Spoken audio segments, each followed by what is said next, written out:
has security issues. Yeah, so I went on to Google and I Googled his surname and I'm like, oh my God, who is this person?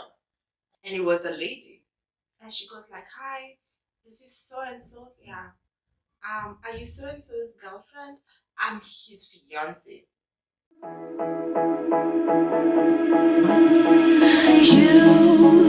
You've been hiding in the shadows way too long.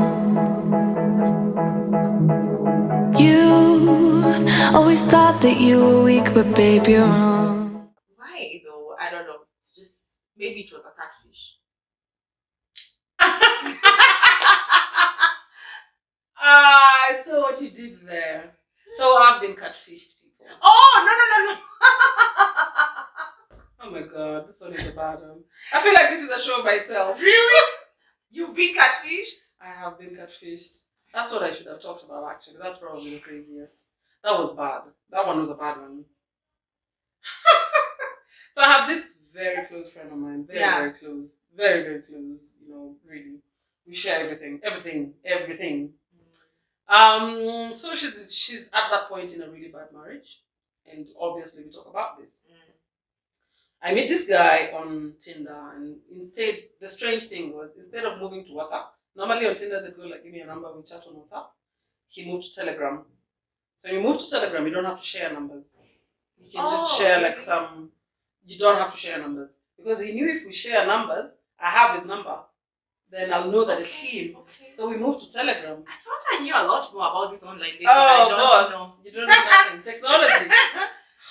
So we moved to Telegram. Yeah. Chat a lot. This guy is charming. Oh my gosh. We chat and chat. Now, he sends photos of himself. And I feel like each time the photo is a little different. But some people are very different in photos. You know, like some people just appear so different in this photo. And, you know, like here they have a beard, they shave the beard, they look like two completely different people. So at some point I'm like, okay, he looks different. But you don't imagine you're being lied to. The guy was lying the entire time. I can't remember how long we chatted. And now, my very close friend is also crazy. She just has a lot of craziness. So I use her stories a lot to break ice with people.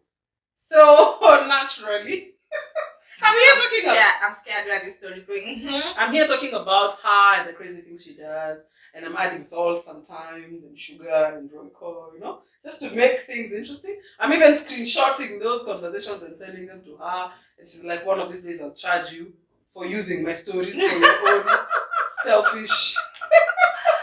So it's hilarious. And because it appears like this conversation is wild, and I'm telling myself, maybe I could be wild also a little bit.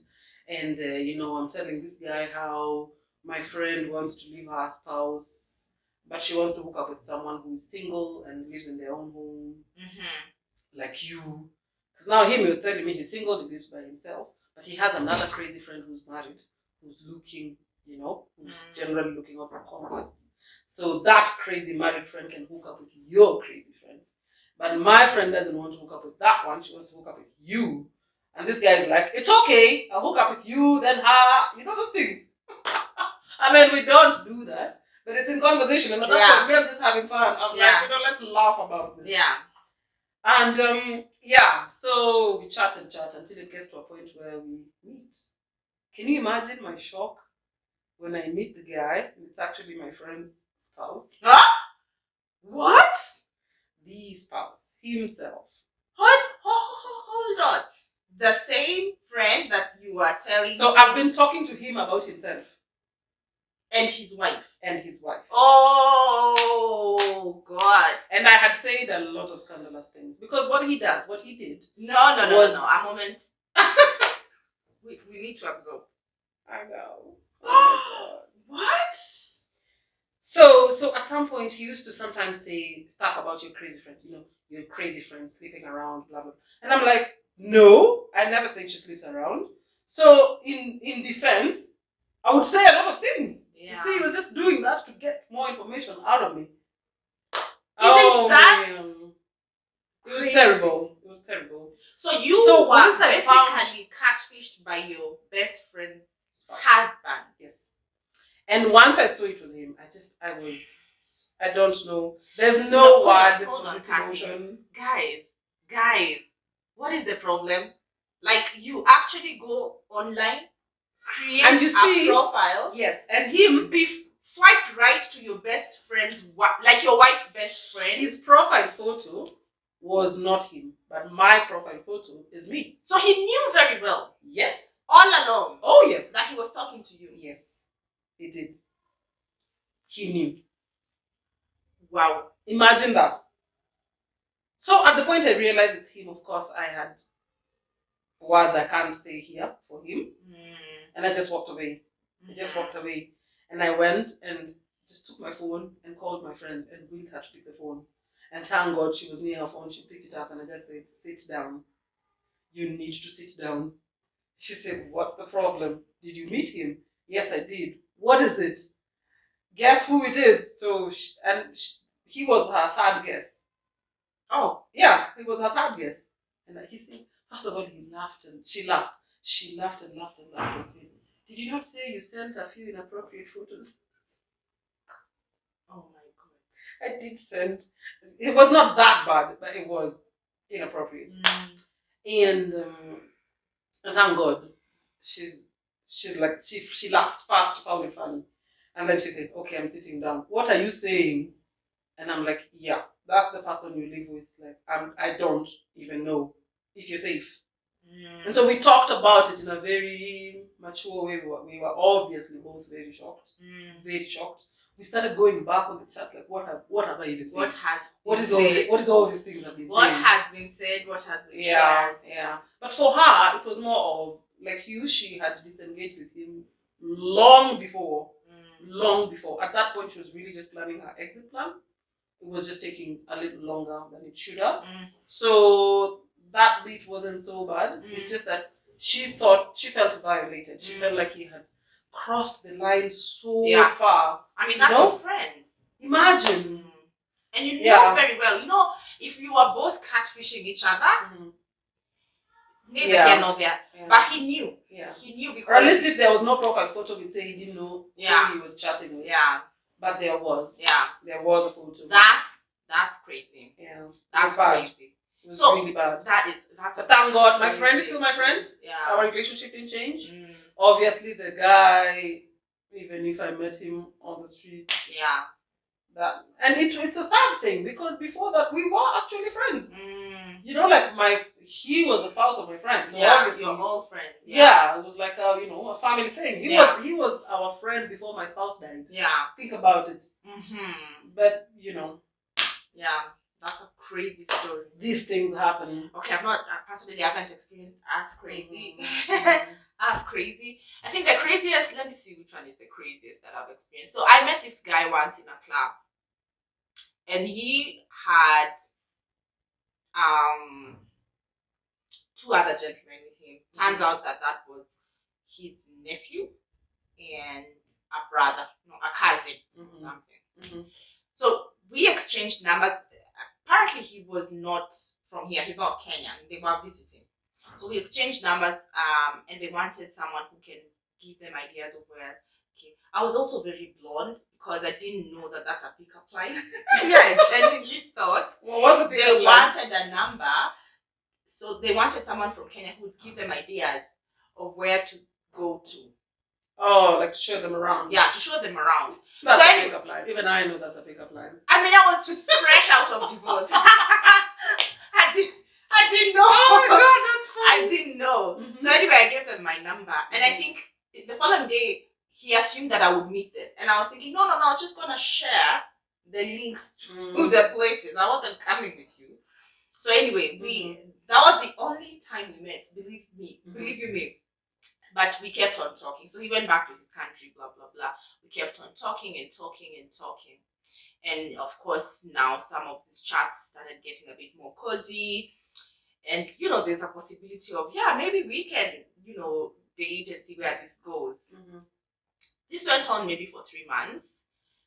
And then the first bombshell dropped. First bombshell dropped that he's actually a politician in one of the African countries. Oh my gosh. I know. And I was like, and I only found out because that particular country, don't want to mention names, that particular country went into turmoil. And so... These countries of oil? in diamonds and things. Okay, it's fine. No, it was a political okay issue okay. around 2017. If you want to do your research, you'll probably pick it up. So, and he had to explain because at that point he wasn't always available. Mm-hmm. And I'm like, don't you think that's one thing you say? Like, you're actually a public figure. I did not know. So it's even a security issue. Yeah. So I went on to Google and I Googled his surname and I'm like, oh my god, who is this person? Who is this person? So anyway, at that point we'd really just been talking a long time.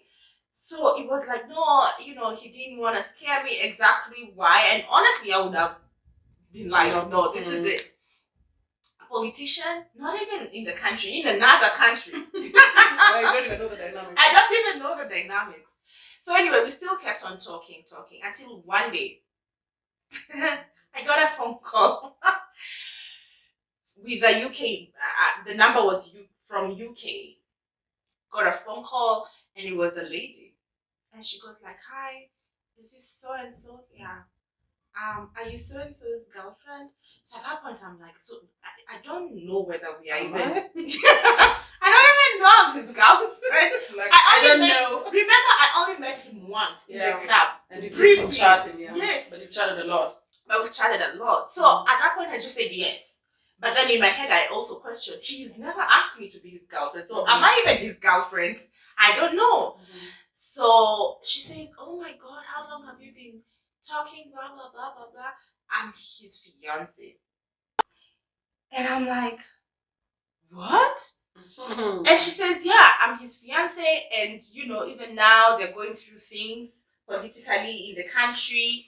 And I've been helping them to get out of the country. And the funny thing is, I knew all these plans. Like, I knew they're running away from the country and blah, blah, blah. But I didn't know that there's someone else, a lady, a fiance, who's now handling all this situation, like the entire situation. So yeah, so that for me was quite an experience. So obviously, that ended. I cut that. I cut it down completely. And by the way, let me tell you something. This lady actually wanted to keep being friends with me. Yeah, these streets out here. So at that point, I realized, no, I'm dealing with a bunch of crazies. Because she wanted to keep being friends with me so that she can ensure that the guy doesn't, we don't continue with the relationship. By the way, she tried. She tried to still keep chatting, and at some point I was like, you know what, I've kind of moved on with my life. I don't even know whether I was dealing with a heartbreak or not, because I don't even know whether I was in a relationship in the first place. Then now add on to having a potential, me being the mistress now, a potential fiance now being my friend. No. So anyway, I just killed the entire story. The guy tried to reach out a few years later, and I was like, dude, no. Yeah, it was good while it lasted. The ship has sailed. I wish you all the best. Please, yeah, let's just end it there. Yeah, so that was my, I guess, craziest experience. Yeah, secondary dating. That's secondary dating for you. Yeah. Any last thoughts as we close the video today? I would say, as a last thought, for me, my principle with dating right now is I lower my expectations for the most part. I mean, being a single parent can be very lonely. My children sleep and then I'm left alone. And these were the times when me and my spouse would talk and talk till the wee hours. And I don't have that anymore. So it does get lonely and there's no way I can avoid that. Yeah. So sometimes I do use social media just for entertainment. Yeah. I mean, you finish planning for tomorrow, you finish all these things and all you want is some entertainment. And yes, I do get in there for entertainment. Yeah. But I have my expectations very low. I don't send anything. I don't do anything. The red flags are clear. But you do get some people who actually also, yeah. I mean, of course, they will say they want I don't know what and what, but it's entertainment. I think life is for living. I think you must take the lemons and make lemonade. So for me, it's pure entertainment. Yeah. Well, I think I agree, just being open minded, but I would say, especially if you're going to go through secondary dating, you need to know who you are first. Be grounded. If you've not watched our video on Who Am I, please, we'll link it somewhere here. Please go back and watch it. I would really encourage ladies, even men, by the way. Secondary dating is not for the faint-hearted, and you need to know exactly what you want out of it. If it's just fun, that's fine. If it's something more, you need to ensure that you know exactly who you are and what you want, so that you don't make, another. If it's like divorce, you don't make another mistake or try and find a replacement, like in your case. But I think just being open-minded is key, and have fun. Life is not that serious, guys. Have fun. I agree. If for anything, at least in your older years, you have stories to share with your grandkids that you can laugh about later on, right? Sure. Yeah. So thanks for watching, guys. Please share the video, comment, tell us what else you'd like to hear from us, and we'll be sure to share this with you. Until next time, bye. You've been hiding in the shadows way too long. You always thought that you were weak, but babe, you're wrong.